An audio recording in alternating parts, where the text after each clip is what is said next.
আমাদের যে সমুদ্রের পাড়ের মানুষ, তাদের জীবন এবং জলোচ্ছ্বাস এসে তাদের যেভাবে ঝড় এসে ধ্বংস করে নিয়ে যায়, সেটারই একটা ঝড়ের বর্ণনার একটা সংলাপ আছে। এটা ঠিক কবিতার মতো আর কি, আমি মনে করি, কিন্তু এটাকে কবিতা বলবো কি বলবো না সেটা আপনারা ভাববেন। তো ওই ঝড় শুরু হচ্ছে যখন, তার আগে একটা বর্ণনা দিচ্ছে ঢাকা শহরে সেই ওই সমুদ্রের পাড় থেকে সেই নোনা বালির মাটির মানুষটি ঢাকা শহরের ভেতরে ঢুকে পড়েছে পাগলের মতো, উন্মাদ সে। তার সংলাপ।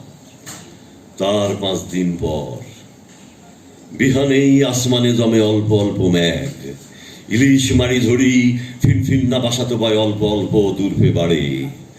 মেঘ মেঘালির আন্ধার চাপি আসে বাকলা নদী ও দরিয়ায়, চর ক্যাকড়ায় পৌষালি শীতে ঠরঠর করি কাঁপে মানুষ।